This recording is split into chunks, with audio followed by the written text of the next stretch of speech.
Do you consider yourself a big thinker? Well, what about an ordinary thinker? What do you think about money?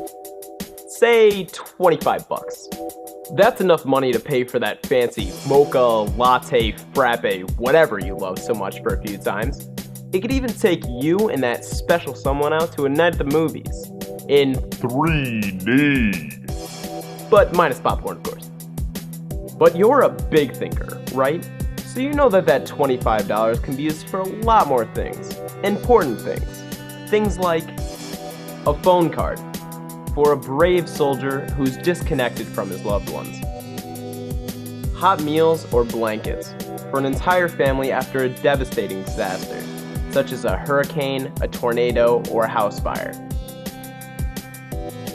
It can send 25 life-saving measles vaccines for children around the entire world who otherwise wouldn't be able to afford them.